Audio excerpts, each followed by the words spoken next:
Well, it's time for our second panel today. This one is on business leadership in building economic resilience, partnering with emerging economies to address corrosive capital. It's there, you can read it. But moderating this panel is Jeff Lightfoot. And I'll start by saying, on this issue, resilience, I remember Jeff and I conspiring in Prague one day about the issue of resilience and developing the idea of supply chain in the automotive industry that has grown into a program on critical minerals and others. I remember the brilliance, I remember the excitement, I remember how he brought passion into the idea, and now look where we are. So thank you very much, Jeff. But I still want to tell you about his bio, because it's a very interesting bio also. So Jeff is now CIPE's Senior Director of Strategy and Impact for strengthening economic resilience and democracies. Fits like a T. He previously launched CIPE's Europe office in Slovakia and served as Deputy Director for Europe and Eurasia, managing programs across 18 countries. His leadership helped position CIPE as an authority on economic security and media finance, amongst many other issues, while securing diversified government and private sector funding. Before CIPE, Jeff worked for former National Security Advisor General James L. Jones at the Atlantic Council, where he led a $25 million capital campaign, spearheaded new policy initiatives in DC and Europe, and expanded the organization's global influence. Jeff, it's all yours. Thank you, Abdu. Can you all hear me okay? Is this mic working? Great, it's great to see you. That was a very excellent dinner in Prague. Abdu is quite the foodie, and he took me to Cantina in Prague. If those of you who know Prague, I know just see John Glenn out there. Nobody knows Prague like John Glenn. And he put me into a meat coma, and so I had to fight through that meat coma to have ideas about economic resilience and get Abdu on side. So thank you for that. This is a wonderful panel. The theme, business leadership in building economic resilience, partnering with emerging economies to address corrosive capital. We have an absolutely first-rate panel to address these topics, and there's really many different kind of sub-themes within this panel, if you think about it. The topic of business leadership and collaboration between the private sector and the public sector in achieving economic resilience.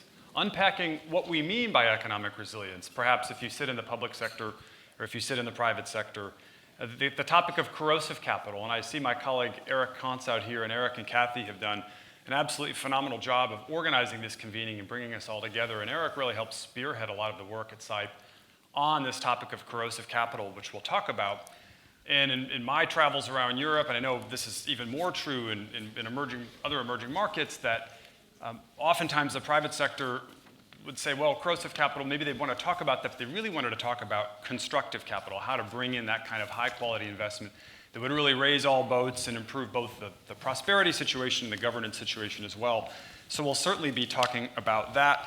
And we have a privilege to have a really first-rate panel here, and it's my privilege to be able to introduce them now. To my immediate left, we have Marta Lucia Ramirez, who is board member of the Fundación Ciudadanía o Nación. Forgive my pronunciation on that. She is a lawyer by training with 46 years in public and private sector at the most senior levels in Colombia, and it almost might be faster to introduce your public sector career by describing the jobs you have not had in Colombia.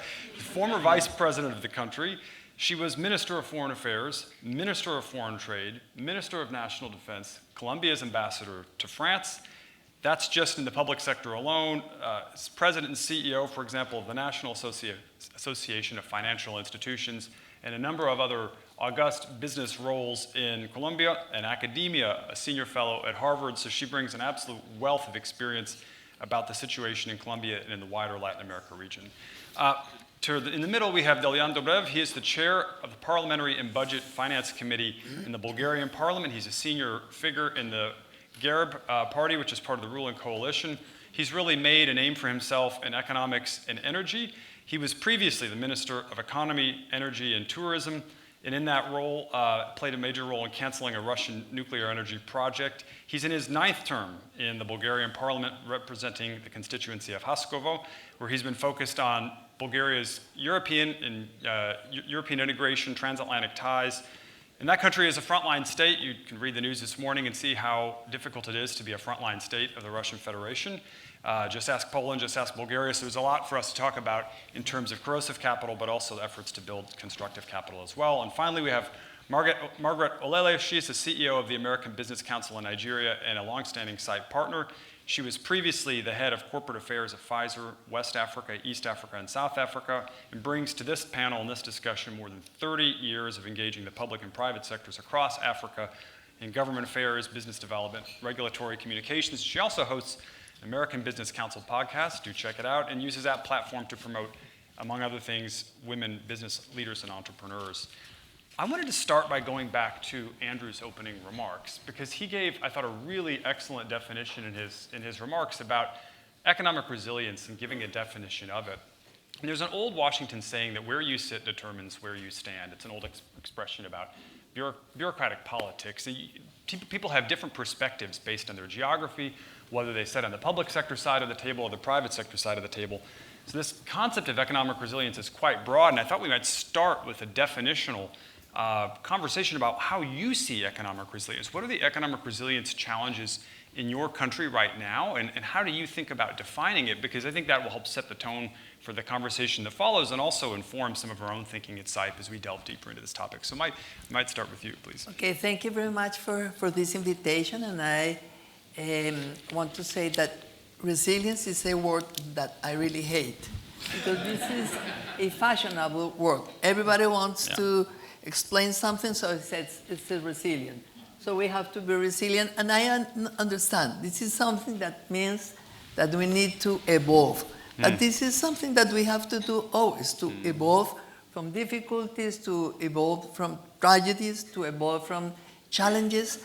And we are having big challenges today in the entire world. This is not only in emerging markets with 3R, it's also in the entire world. The United States, Europe, everybody is having a lot of uncertainty. In the last panel, we heard about predictability, but it's not easy to predict anything now.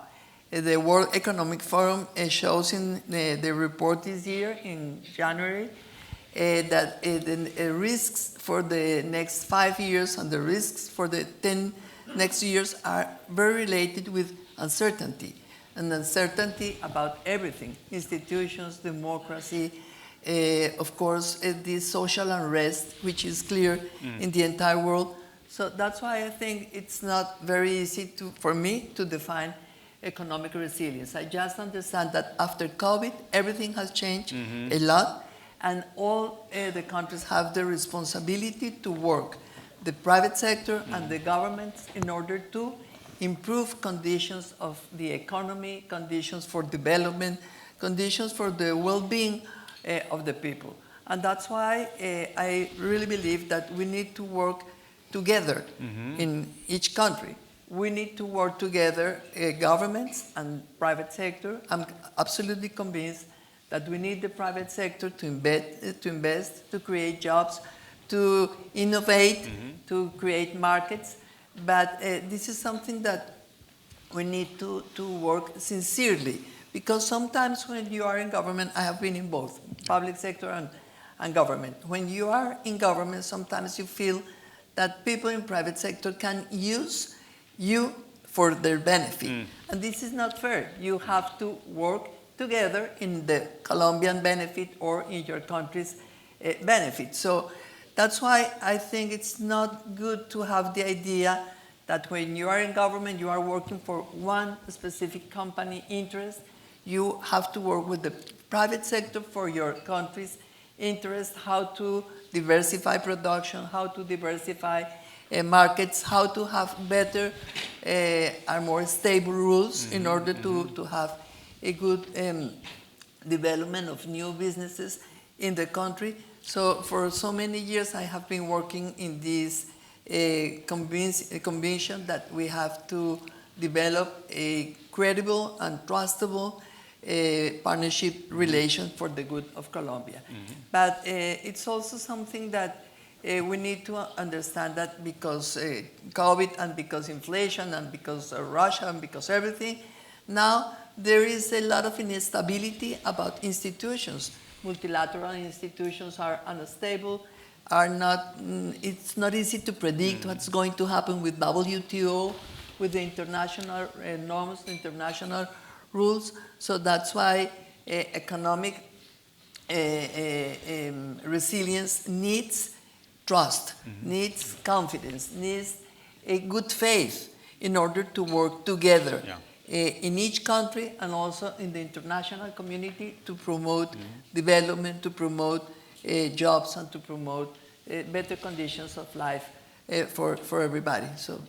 Thank you. It's an excellent definition that also ties it into the democratic governance aspect as well. Delyan, how does economic resilience look from Southeast Europe and Bulgaria? Thank you, Jeff. Let me first thank you for organizing this event and choosing the topics, because they're really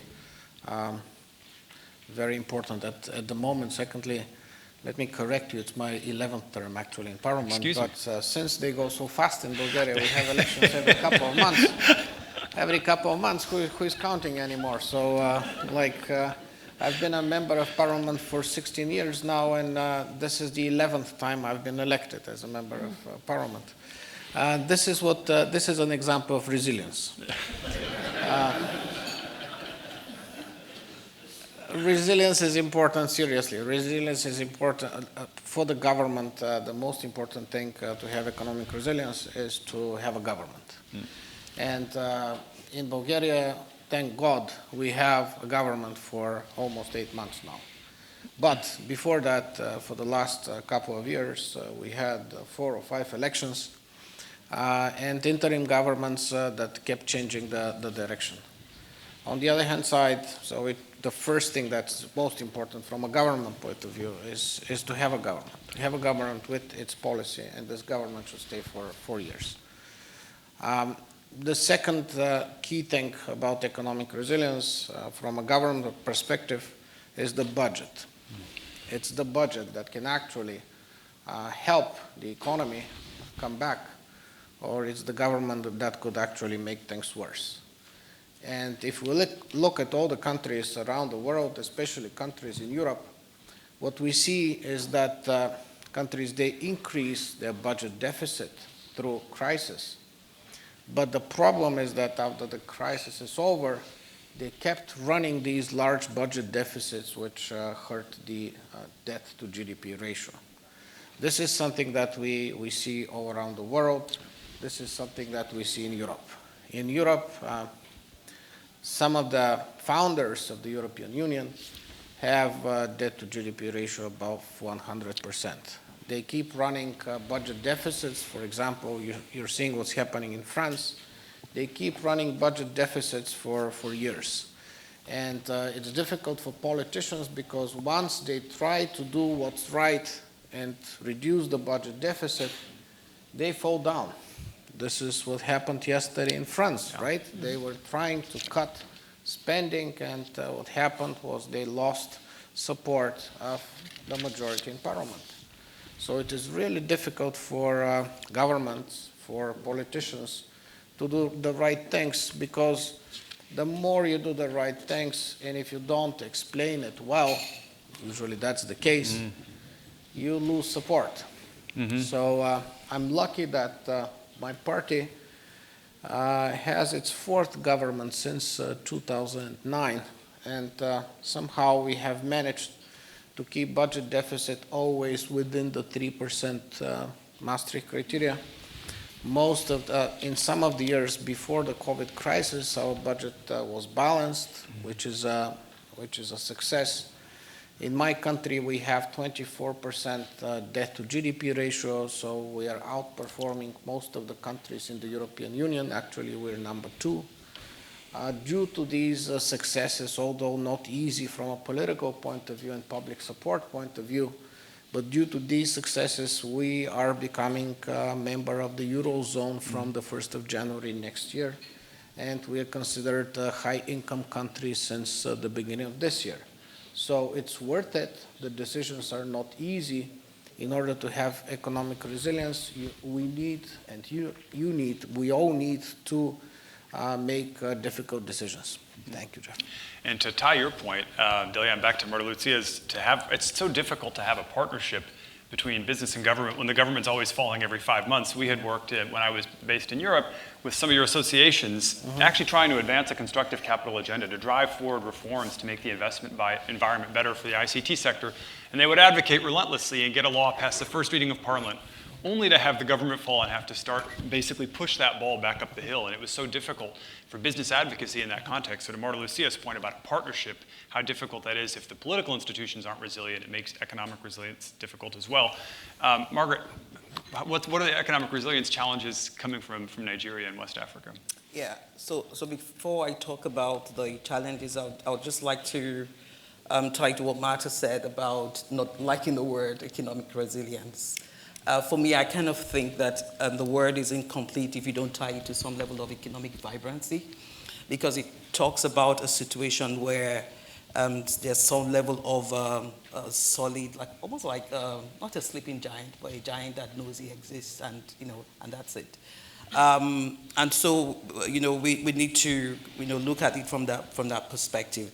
From where I sit, I see the whole idea or concept of economic resilience as an economy that has what I call a solid gold trust coin. On one side of that coin is the internal piece, where you have both the individuals in the country and the small businesses and even the local businesses. You have the individual having a sense of the freedom of expression, being able to being able to communicate, being able to trust judicial systems, being able to trust the electoral process, and again, so I spoke with one of my colleagues who is in Zambia, coordinated an event recently, just today, and she said to me, "Oh, I can't talk with you on WhatsApp," and I was like, "Why?" She said, "No, you can't talk on WhatsApp unless you have you have a hotspot from a phone that has a SIM." And I just could not imagine the level of independence we have, the freedom we have in Nigeria, where a lot of this does not even happen, right? So that's a part of it.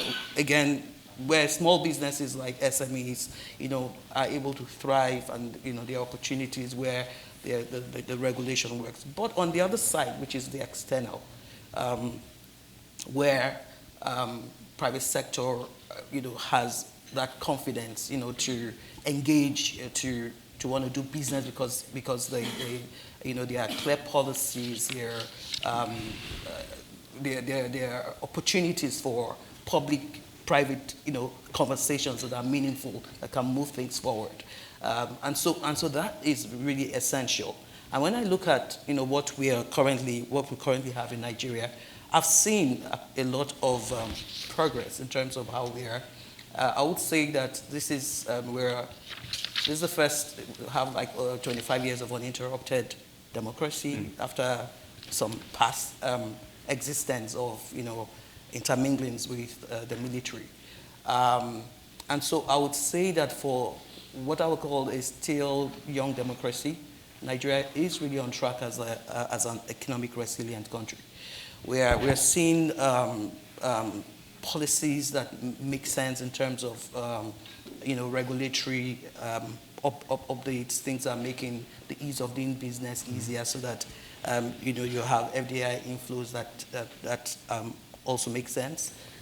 You're seeing things like the stabilization of the currency because of more FX transparency in terms of having a kind because before we had different tiers, but now you have a unified kind of FX system that has a willing buyer, willing seller type of thing. So it's like an open market opportunity, and this makes sense.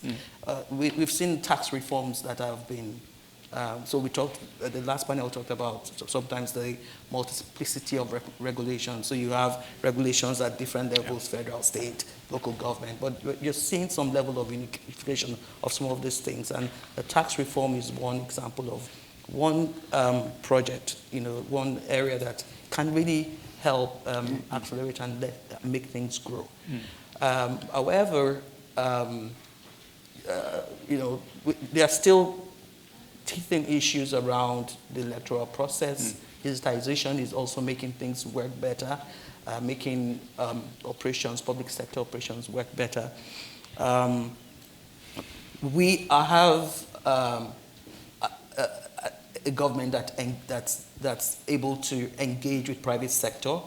And we have not just a foot in the room, we have a strong voice in the room, which is super great.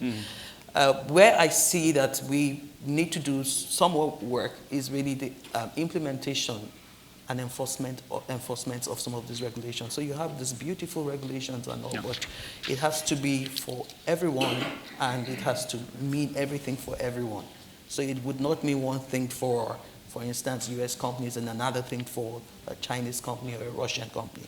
I think we are at that point, and I believe that when we begin to intentionally enforce rules, and laws, then we're moving towards economic vibrancy. And again, when you talk about Nigeria, you cannot talk about Nigeria without talking about Nigeria within the context of the continent. Comprising of about 1/6 of the population of the continent, and having very large youth population. We talked about the strength of social media. I mean, I can go on, but this is where we are. You open up a couple threads I want to come back to. One is, which is demography differences, perhaps that Bulgaria versus Nigeria, and we'll come back to that if we have some time. And I also, the question of consistent enforcement of laws, I imagine many of you sitting around this room are shaking your head. This is something we hear from CIPE partners around the world. We have a really great law that was perhaps brought into force with some technical assistance from some international institution, and then it really isn't actually put into practice. And that's a good segue for me to say that we're going to have kind of an open discussion here, but let me be clear, there will be a chance for you all to chime in and ask questions, and so we'll get to that a little bit later in the discussion. So as you start to have those questions in your mind, please think of them, and you can flag me just a little bit later. I wanted to come back, maybe, Margaret, you opened the door to some of this with your last answer, is thinking about economic resilience, but each of you has been engaged in efforts to increase transparency and accountability in your nations to foster greater foreign direct investment. What's been most effective in your efforts in your career in either public or private sector, and then what are the main obstacles that your country currently faces in attracting the kind of high-quality FDI that could elevate both prosperity and governance alike? First of all, let me say that I really believe in democracy, and democracy means that we need solid institutions, and we also need to have the decision to fight against any form of corruption. In Colombia, we have had narco-traffic for the last 30 years, and narco-traffic has been feeding the Colombian terrorist groups, the FARC, ELN, some others, and that's one of the reasons why for us it's clear that we need to work in the strength of the Colombian police and army in order to fight these groups and to provide security for our country, but also we need to provide better environment for investment and for the private investment, not only foreign investment, it's the local investment. So working on that, we work as a defense minister, we work in order to have a very transparent government procurement in the military sector, which is not easy. The military sector has so many secrecies because of security reasons, of course, but you have to separate which is security and which is not security. So I decided to centralize all the government procurement for uniforms, for shoes, for all this. And when we do that with the private sector, I opened a very clear public tender. And I said, the private sector, if you give me the best conditions, we are going to buy the Colombian uniforms. If not, who knows, maybe Chinese or others, I don't know, but we need to buy the best uniforms in the best prices conditions. Of course, the private sector organized, they do so many alliances, and at the end they were very competitive, and we bought the Colombian uniform. So it was a very important experience to centralize the procurement. Now, the Colombian government, not now, until this government 3 years ago, now we have a central agency for the government procurement. So we start in the Ministry of Defense, but now we have this central agency which is called Colombia Compra Eficiente. Colombia buys in more efficient way, because it means also efficiency and also transparency. So you need to use your budget in the most effective way. So it's an agency. The problem that we have right now is that we have a populist, leftist government in Colombia who is very close to Maduro regime in Venezuela, to Chavez, to all this authoritarian dictatorship in Latin America. So that's why we are, for the first time in our history, in a risk to lose our democracy. Because these people is serious against democratic institutions, against the private sector, against everything, against, of course, the relation with the United States. Sure. We have a president who is challenging every day President Trump. He wants to break the relation, and of course we are promoting that. I mean, we have to maintain this relation. So because the democracy is on risk, we are clear that we need to strengthen more and more this relation with the private sector. And in terms of positive experiences, that was one, the military experience. But a second one was 4 years ago, we worked with all the private sector in order to identify red tapes in different sectors, agribusiness, in manufacturing, whatever. And we identified 932 red tapes and difficult procedures. That means more costs for the private sector. That means less results in companies. And after we identify all this, we worked for a year, during the COVID year, to eliminate all this red tape. And we did it. And it was so important. So that's one of the reasons why Colombia grew 10.7% in year 2021, after the COVID. 10.7%. And the next year, we grew 7.2%, the GDP. When this government arrived, they said, this is not a good idea to have GDP growth because this is something that we need to change. And they decided to stop oil, gas, everything, and now we are having 0.9% of GDP growth.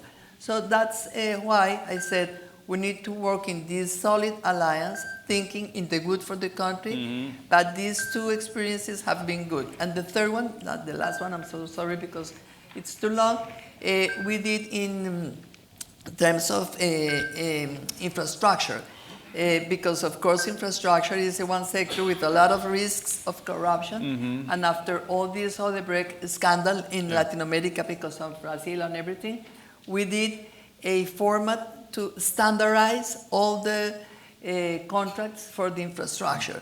So we standardize all these contracts with the private sector. We work together with the Association of Infrastructure, with the different offices of lawyers, in order to have a transparent, but also a very demanding and very good for the government to contract concessions with the private sector to build the Colombian infrastructure. And let me say, just to finish, Latin America, it's not only Colombia, Latin America has a lack of infrastructure, which is a big opportunity for American companies, of course.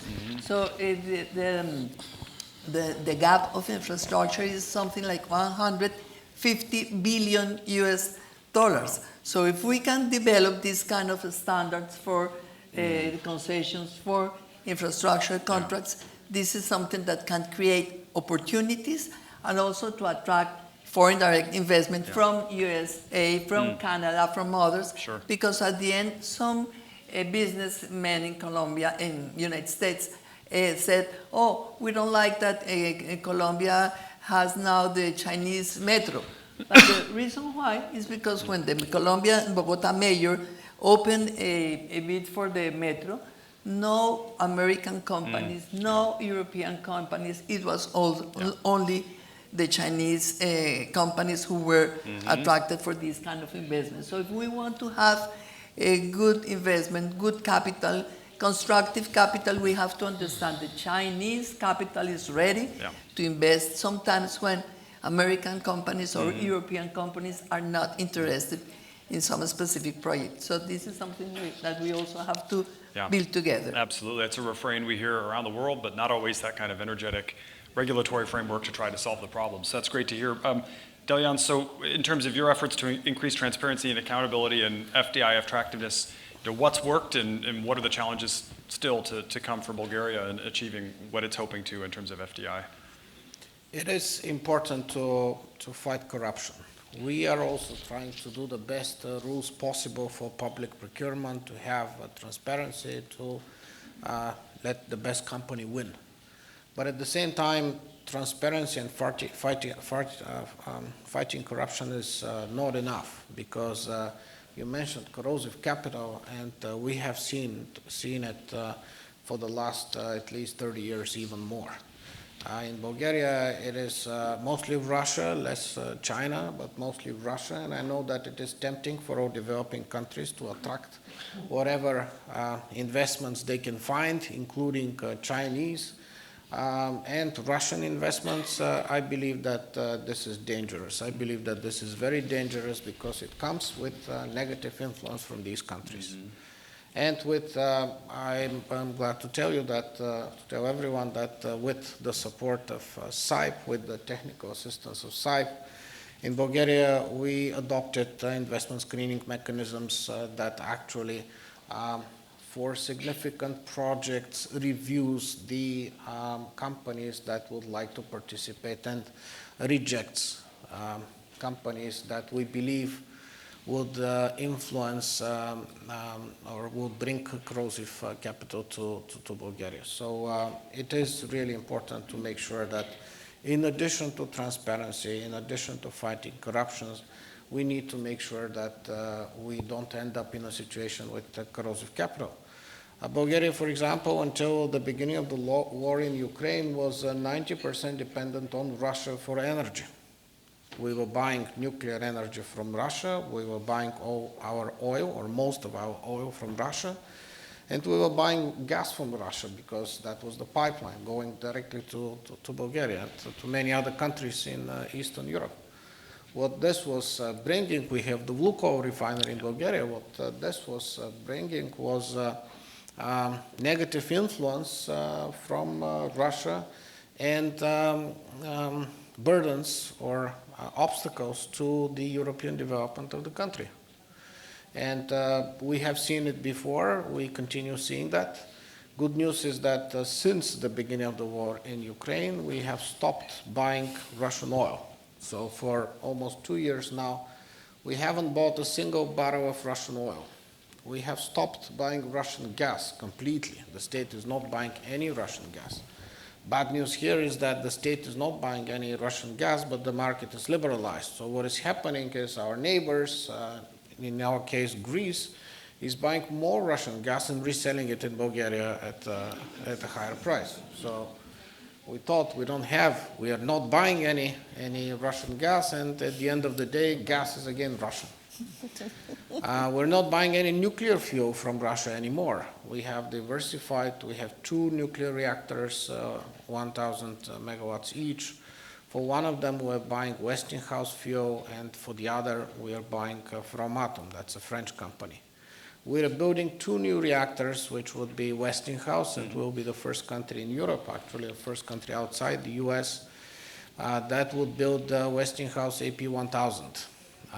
There are 2 reactors up and running here in Vogel, in the power plant, nuclear power plant in Vogel. So we believe that it is really important what type of investments you attract.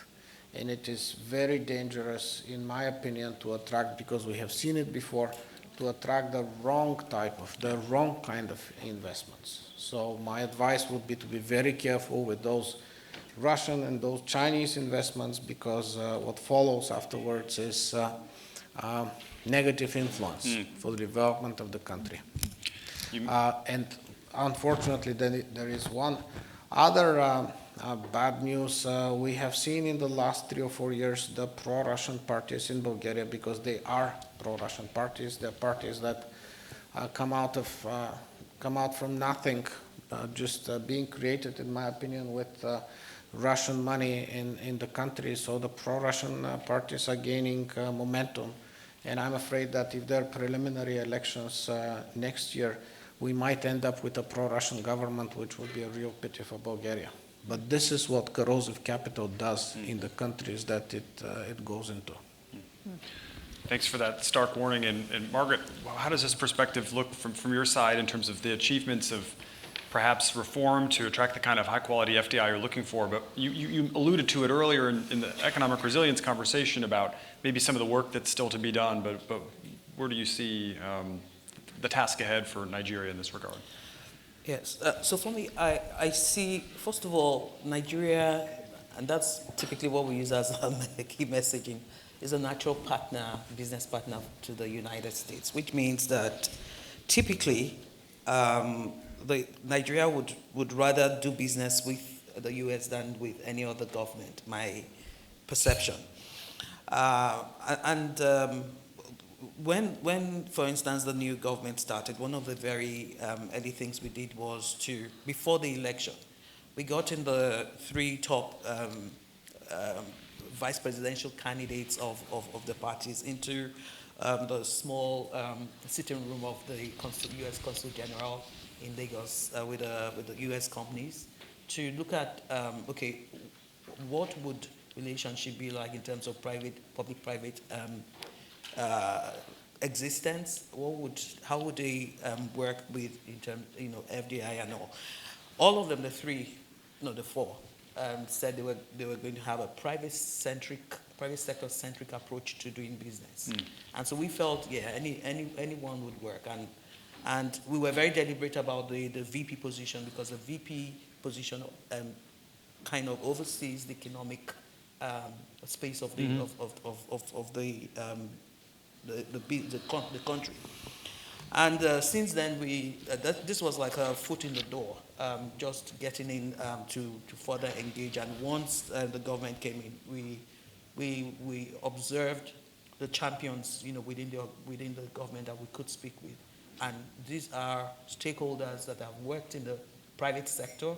I mean, we're happy to have Marta here, who's played in both worlds. But yeah, identifying the stakeholders and looking at how through position documents and through engaging, we're going to resolve critical issues. That worked a lot, for instance, with the central bank. The central bank governor was once the chair of Citi. He worked with, I don't want to start mentioning a couple, but these were very helpful in being able to move things forward, in being able to support the work that we're doing. And so moving beyond that was also to address the lingering concerns, like, certain issues maybe around customs, around, around the whole bit of transparency and all. And we got the VP's office to work on what we call the first existing foreign direct investors forum. So we were very happy to bring in other stakeholders, including the European Union and even the Chinese Chamber of Commerce. But we drove that project just to get people in the room and say, look, these are the private sector concerns. These are some of the things we feel the government is also doing well, because you don't always want to be that person that you're complaining all the time. And these are some of the ways that you can work with government to achieve what you need to achieve. So we've gone to the second level of that project, but that has also pulled what we call the PEBEC series. So the PEBEC series is PEBEC is a council and an organization set up from the VP's office, but looks at the ease of doing business. And what we have done is to find out from members, what is the critical agency, ministry, or department that's the challenge from a private sector perspective. So we address that. A lot of people said, look, they're having issues with customs, as people who bring in stuff from the board and the ports and things. And so we had the first PEBEC series with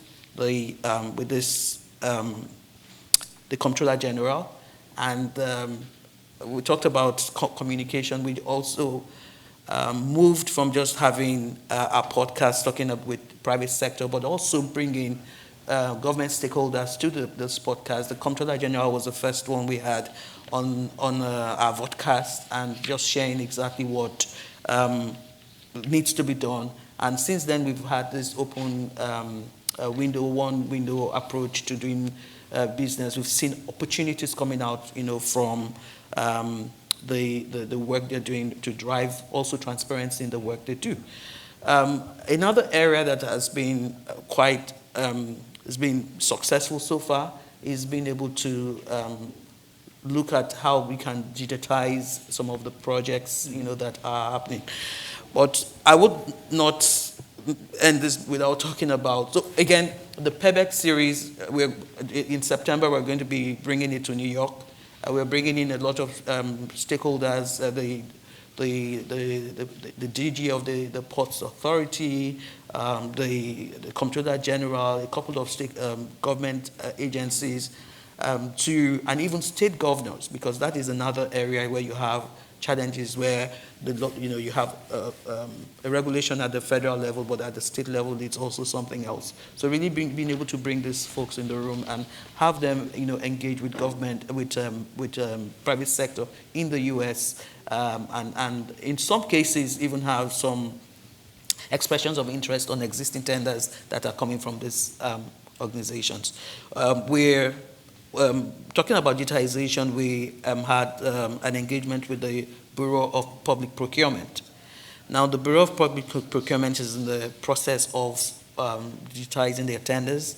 And one area that we are looking at is how we can, and I spoke with the CIPE partner counterpart in Nigeria about how we can integrate ethics first into the work they do. Because currently, one of the ABC members is working on, that's Dun & Bradstreet, to see how they can do work with them. So these are like ongoing projects, but I think the most interesting is the work we're doing as the private sector development for democracy, forum. And that project came really while we were having the conversation with the VPs, and Lola moved to me and said, "Maggie, we need to do something." I said, yes. And so, this started in 2023, looking at how we would convene a platform that would drive, conversation that would, help improve the strengthening of democracy, ensuring, transparency, ensuring even building capacity for the public sector in a way that can make this business a lot less convoluted. And so we had the whole bit around steering committee, organizing not just the US companies, but organized private sector who are members of this, the academia, the media, and looking at, if, for instance, you look at one of the priorities, which is strengthening democracy, we are saying to ourselves, what would work in terms of ensuring the rule of law, ensuring media, more media freedom, ensuring that people have confidence in the electoral process, the judiciary is a bit more transparent, and we're beginning to see. We've gotten to a point where we have what you call the National Agenda for Democratic Strengthening document, which we are now trying to integrate this into the National Development Plan of the country. So it's a whole lot of projects with different stakeholders, but with the intention, even though we have some government stakeholders, like the Nigerian Investment Promotion Council, that have bought into this project. It's a whole project that the value of that project is not something you're able to see fully now, but I believe that it is one that can really help and support and help drive not just FDI, but make the country very solid in terms of being a democratic government. Yeah. Well, what you seem to be talking to there is, I think, something that Marta referenced earlier, which is a kind of a spirit of collaboration, of business not coming and pointing fingers at government as a problem, and vice versa, but really kind of trying to come together and achieve the kind of economic resilience and prosperity that everybody's looking for. So I think that's an impressive model. to follow. I want to ask one more question to the panel, but start thinking about questions you may want to have, because we've got about half an hour left, and I want to make sure that you all have a chance to share your experiences and your thoughts as well. Marta, Lucia, I wanted to ask you about peace and security, and where does economic resiliency fit in this? Because the situation in Colombia has been turbulent over the last 25 years. Some hope, I suppose, about 10 years ago that things were improving, but my understanding is it degraded again quite seriously. We've been wrestling with this question at CIPE. There's been some work, and I believe even with our Latin America program, but also our Middle East, been thinking about the role of the private sector in fostering economic resilience in conflict zones. We've seen this dramatic examples, as Andrew kind of described in his opening remarks, maybe what hasn't always worked well, but the private sector really stepping up in Ukraine in that conflict. So what is the theory of the case in Colombia now about, what are ways in which the private sector might be able to support private sector or peace building, peacemaking, peace sustaining in Colombia, or is it too early to talk about that because the situation's just too difficult from a security perspective? What does that look like, and what is the role of the private sector in perhaps bringing about peace and security and lasting peace and security after a conflict? Thank you. In the previous panel, Mr. Neil, I think so, from the Chamber of Commerce, he said when he make a kind of analogy between democracy and economic freedom. And he mentioned how democracy is related with rules to elect people for some time. And economic freedom is rules to manage companies for the long time. I think this is not enough for democracy. Democracy means rules, and stable rules and predictable rules to run institutions, public institutions and private institutions for the long time in a country. So if we want to preserve democracy, we need to understand that this is not only election, it's how to manage government, how to manage the state. In Colombia, we have had this problem with narcotics. So 24 years ago, we had a government, Álvaro Uribe was the president, and we developed a program which was based in security, democratic security. Second, economic investment to promote good conditions for investment. And third, social cohesion, because the third parts are so necessary. You cannot think only in a business community and government and whatever if you don't think about how to make this social cohesion, how to provide opportunities to everybody. Unfortunately, sometimes in democracy, people think that new government has to change everything, and this is a big mistake. Companies are for the long time, and strategies are for the long time. We also need democracies and institutions in public sector thinking and maintaining stability for the long time. So when we changed government in the year 2010, new government decided to make a peace agreement with FARC. And that's fine. Everybody wants to have peace, but it depends of the meaning of peace. If peace means that you accept that people who kill others or who kidnap others for many years are now sit in Congress, this is your definition, but this is not the correct definition of peace. Of course, you need to negotiate, you need to accept so many things from the past, but you cannot negotiate about the rule of law. You cannot negotiate about maintaining narcotics in the economy or in the politics or whatever.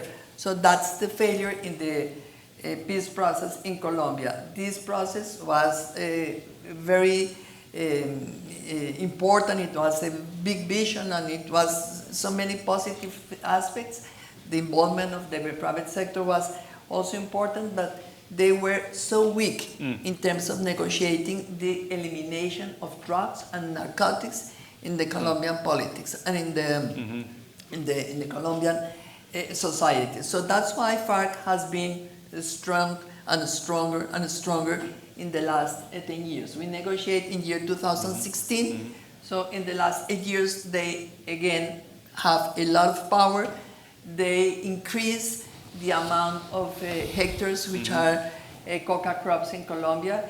In year 2010 we used to have 40,000 hectares, now we have 330,000 hectares. So everybody was naive, the private sector, the international community, everybody, the European ambassadors, the American ambassadors, everybody says, oh, good to have peace.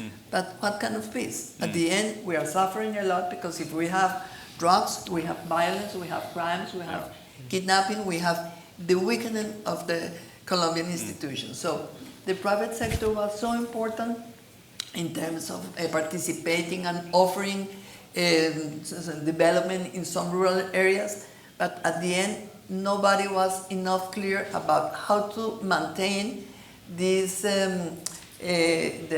how to maintain the surveillance about the process in order to have the goals, in order to have the real results. So now we have in the private sector so many people who are very conscious about how to promote investment and development in rural areas, which are very poor areas. But I think it's not enough. And I am absolutely convinced that what we need in Colombia is to make a sustainable change of these coca crops for food.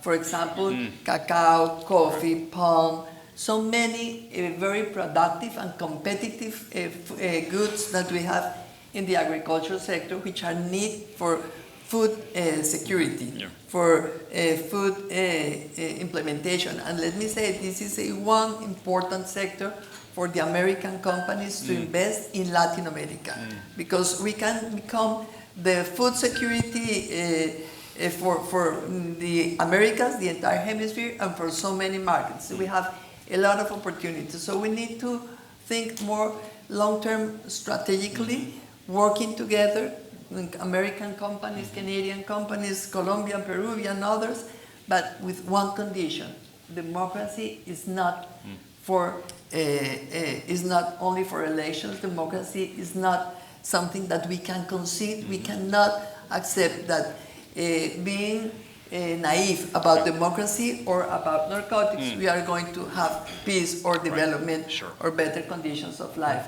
So I believe that the Colombian private sector has been committed, sometimes very short-term vision, and what we need is to have this strategic and long-term vision in order to develop the country, in order to create opportunities, and in order to have strong and definite position against narcotics and against any kind of corruption which is based in different sectors. Because now what we have are all these international criminal organizations. It's not only Colombia, it's not only FARC. We have, in all Latin American countries, now we have branches. So it's money laundering, is narcotics, is arms trafficking, arms which are sold very easy here in the United States, arms trafficking. Yesterday, the Ecuadorian government made a big operation last night, and they stopped a big arms trafficking from Ecuador to Colombia.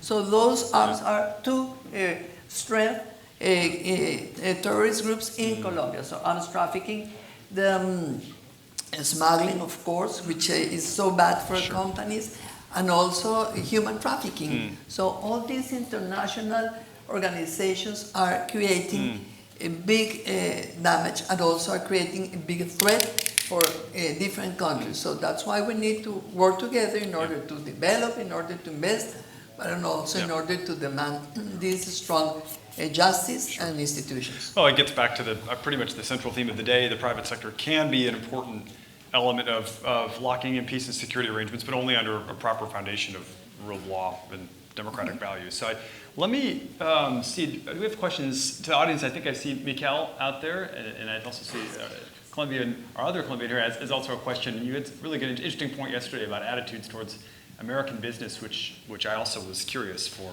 her perspective on. But Mikel Vagel from Finland, please jump in.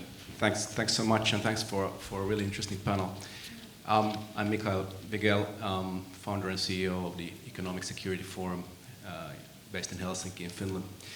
I want to sort of lay out one consideration here that I think we all need to sort of recognize when we talk about economic resilience, is that there's a certain tension between economic resilience on one hand and economic efficiency on the other hand.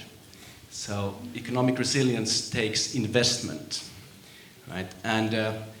but it's a bit difficult to measure the return of investment when we talk about resilience. We don't have very good metrics for measuring resilience. We have very good metrics for measuring efficiency. Productivity is we can measure, we have those metrics. But how do we measure economic resilience? And I think to get to that, we probably need to take a longer-term perspective so that resilience can actually become very efficient over the longer term.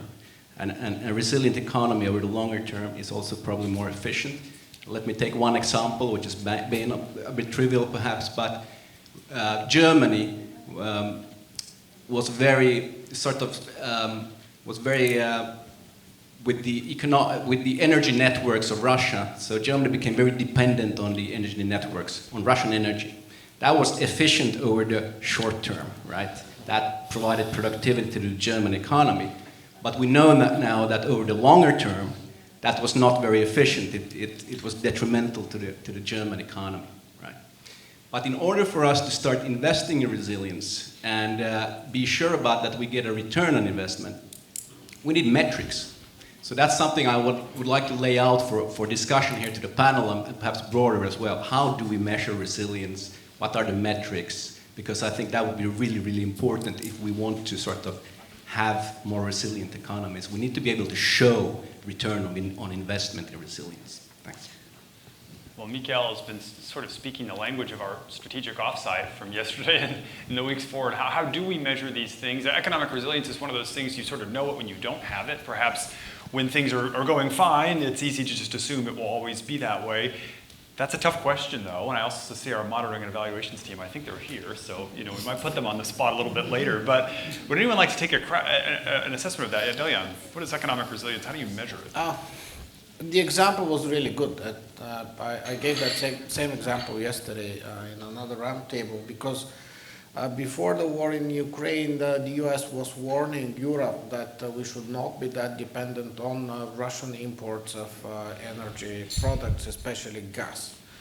But until the first day of the war, Germany was importing about 80 BCM of gas from Russia, which was half of the export of Russian gas to Europe. So 50% of the Russian gas to Europe was going to Germany. And your question and the connection with resilience is really good here because Germany did not have a single LNG regasification terminal, not a single one. So at the beginning of the war, it was clear that they could not continue buying Russian gas, but at the same time, they did not have the terminals. They were not prepared.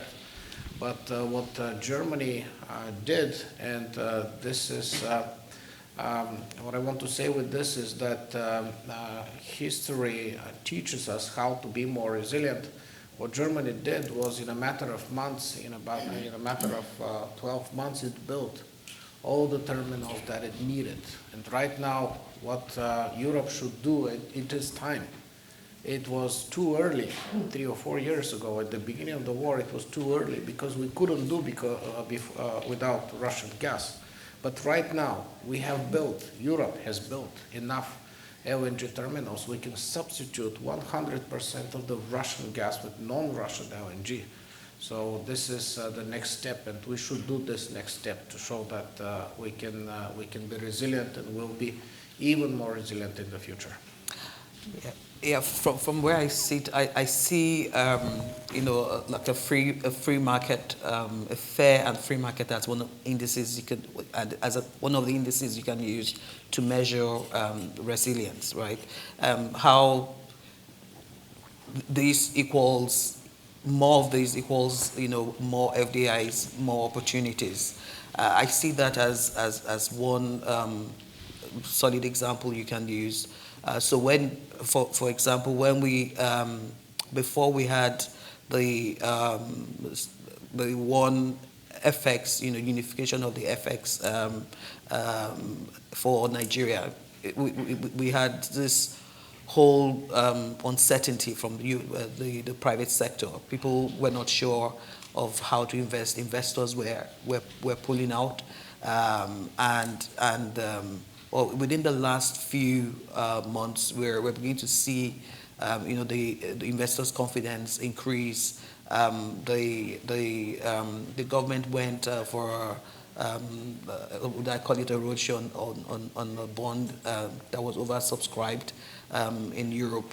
The bottom line is that the central bank has been able to build, that trust currency I'm talking about that has helped because of this, openness in being able to say this is one for all, as opposed to this one is for this and this one is for this.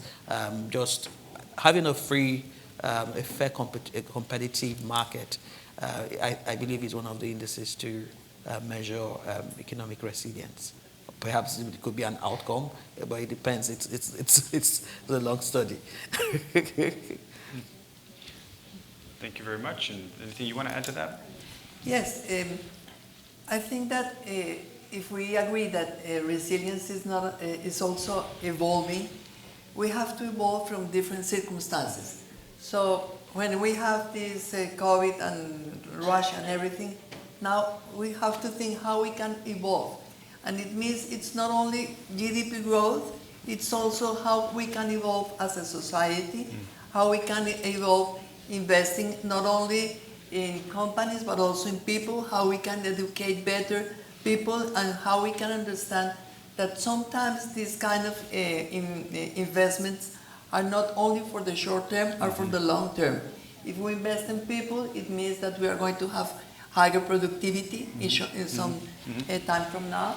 If we invest in infrastructure, we are going to have also higher productivity. So how we can invest in order to reduce gaps within the society and also within a country. In our country, some regions are so apart from the capital or from the main citizens, or from the main cities, so they are in a very bad conditions for their own development. So investing in reducing capital, in reducing gaps is so important in terms of economic resilience. So at the end, I have to say, it's how you measure the quality of investment, the long-term commitment with people and regions, and also how do you invest in order to have more R&D, more innovation, how you can use all this investment in order to strengthen value-added chains, for example.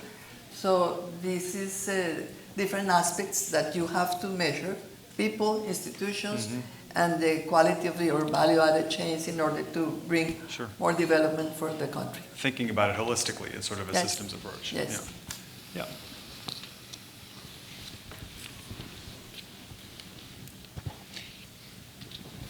Thank you, Jeff. This was a very interesting panel and conversation. My question is directed to Marta Lucia Ramirez. I think many of us agree that under the Petro administration in Colombia, the business sector and the government have drifted apart. And that has resulted in the sinking of foreign investment and also in slow GDP growth, as you mentioned before. So what I want to know, taking into account your previous experience in the public sector and in the private sector as well, is what kind of lessons should the incoming government, since we have elections in 2026 in Colombia, whether it's left-leaning or right-leaning, but what lessons can they draw from the management of this relationship with the business sector, and how can they repair it? Especially taking into account that many other countries in Latin America are also close to this electoral cycle, and what lessons can we draw upon that can also be useful not only for Colombia and the incoming government and business leadership, as mentioned, but also something that can be useful for other countries in the region which are also going through government changes in the next years? Thank you for that question. And I know you're going to have thoughts on that. I also, because I know we've got about 10 minutes left, so let's take two questions at once, and then we'll do a quick turn on these, and then because I know there's a number of different questions in the audience. Can we get a microphone to the gentleman here at the table in the center, please, Sydney? Yeah, thank you very much. Very good panel so far. I Akintunde Babatunde Center for Journalism, Innovation and Development. My question is actually to the Member of Parliament. And we all know that a lot of time in emerging markets, there's the reason why most governments decide to agree that investment comes into the picture is because sometimes they are very vulnerable and they see some of those investments as opportunity. So it's sometimes the excitement to sort of attract such level of opportunity takes away the need to perform due diligence. And so that way investment then turns corrosive. So I wanted to check in, Europe has been has led a lot of ways to screen and regulate investment, and you also mentioned a lot of the ways that you've been able to screen out these investments to ensure that what you have is tight. So I wanted to ask, what lessons do you think emerging markets in Africa, in Latin America can learn from that process? Thank you. Excellent. So we have two really good questions. We're at about 22, so let's see if we can have pretty brisk responses because I know there's more questions out there. So Marta, Lucia, how could the incoming government, what lessons could be drawn to improve the business, the relationship between business and government in Colombia? Well, we are going to have the new election in 8 months from now. I assume that we are paying a big cost for this populist government. So I also assume that Colombia is clear that we need a change. But what kind of change? Nobody wants to go back to the past, because in the past we made some failures. We were indifferent maybe to some poor people in Colombia, so that's why I said it's not only to go back to the past, we need to strengthen this commitment with the inclusion of people, but we also need to educate people. It's educate people about the value of democracy, it's educate people about the value of institutions, the separate branches in power, because sometimes you see that when government is powerful, they want to take decisions in the name of, on behalf of the judiciary, in behalf of Congress. This is something that we are having right now. The president, he wants to take decisions instead of Congress, instead of justice. This is something that somebody has to defend. And the private sector and also the academy, universities, have a role to do on that. How to educate people about the value of democracy and also about the value of the private sector. I have said many times to some of the associations of business men in Colombia, of the business community, you have to promote what the private sector means. It's not an advertising campaign for one company, not for one day. It's maintaining this information about what are you doing, how are you investing, how many jobs are you creating, how many are you paying on taxes, how many social activity are you doing with communities in order to make people to understand that it's not true that the private sector is the enemy, are abusing all the time. But also about the importance of democracy. Of course, are corrupt people in politics, are corrupt people in government and also in the private sector, but we cannot accept that this idea that everything is wrong, everything is corrupt, everything is damaging, makes that the citizens are completely uncertain and they don't know how to participate. We need to educate people. We need to educate about how citizens' participation can make a change, and this is the big challenge. Now we have 8 months to educate people about democracy, about the economic growth, and about opportunities that we really have. But it also means that we need to make a clear decision as a society to stop drugs and to stop all this corruption and illegal activities which are related with drugs. It means that we need people with the strength and also with the will, the political will, and also the private sector will to stop this. And it sounds like it's not just up to politicians to educate, but it's also up to chambers of commerce and associations to educate on what the good things that the private sector is doing to make the lives of Colombians better. Delyan, a good question about the eagerness to attract significant FDI and balancing that with security considerations, due diligence, particularly in your part of the world. How does this look from your perspective, from Bulgaria's vantage point? This was a really good question, so thank you very much for it. I'm really happy to hear that you have understood the message that I wanted to leave with you. My practical advice would be to create legislation in your countries that would make sure that doesn't stop investments, but at the same time do the necessary screening. In the meantime, in Bulgaria, that's what we did. We were supported by a Bulgarian NGO. It's a Center for Study of Democracy. The members here from the center, they're partnering on the organization of CIPE. So organizations like this, they have enough experience and they could provide you technical assistance that would help you create the necessary legislation.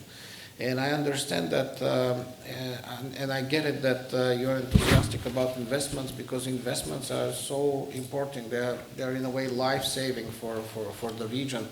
And here we should all confess that the Western world has not done enough to invest in Africa, and actually the Western world is missing incredible opportunities. So we should all think about doing more.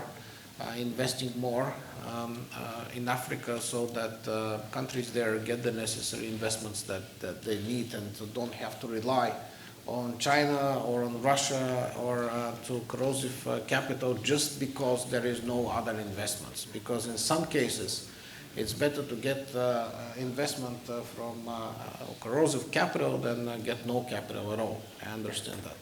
So we should do more. What you could do is create legislation that would allow you to screen these investments and make sure that there is no negative influence on your economy later on. So we're really drawing to a close. I would take another question, but I have a feeling that it's going to take us overtime, and I know going overtime with lunch is always really a bad idea. And actually the lunch is a really great opportunity for this discussion and conversation to continue. So I wanted to thank this panel. I mean, I think a few key themes come up that are coming up time and again in these sets of discussions, and there'll probably be a throughput throughout these panels. This need for some sort of, to achieve economic resilience, there's a need for a spirit of public-private collaboration, right? It's a spirit of dialogue between business and government. The private sector's got infrastructure in its hands, and you see this in the cybersecurity conversation, for example, that's key for national security, and there needs to be this open and public exchange and a dialogue of trust, and so this is something that CIPE we're always trying to foster and facilitate. That economic resilience has a cost. Measuring the benefits of this is a challenge, but it's kind of part of this process of dialogue, and I think you kept hammering home, Marta, Lucia, the importance of rule of law frameworks as a foundation for economic resilience and for prosperity, including in conflict zones. So this is a really wonderful panel discussion. I'm sorry it went as quickly as it did, but I do hope this conversation will continue over lunch. Thank you all very much for being with us, for all of you for traveling and being part of this conversation. Thank you for the invitation.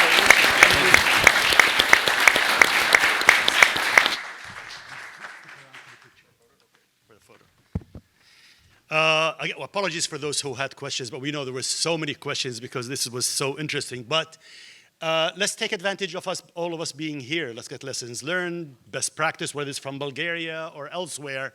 Let's try to benefit from all of us being here. I want to thank our partners who came from all over the world. I repeat, every corner of the world. So thank you very much. I want to thank friends and colleagues and supporters of CIPE who are here today.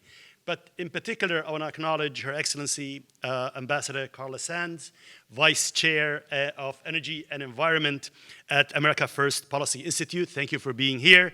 I want to acknowledge His Excellency Fatmir Mediu, Member of Parliament, Republic of Albania, our colleagues from State, Department of State, other government agencies, our partners and colleagues from the NED, without whose support this would not have happened. So thank you all very, very, very much. I also want to invite you to lunch, but before you go, remember that beautiful QR code. Tell us how we can do better. Please scan it and tell us how we can do better. But also, grab your lunch. I understand there are some good vegetarian options if you want, and bring it back and enjoy it here. But by 1:15, please be ready for our keynote address by the Honorable Peter Roskam, Chairman of the National Endowment for Democracy, who's been here with us throughout this panel, following the panelists and the deliberations. Thank you very much, Your Honor, for being here. So please enjoy lunch and bring it here, and we'll see you after lunch. Take care. Bye-bye.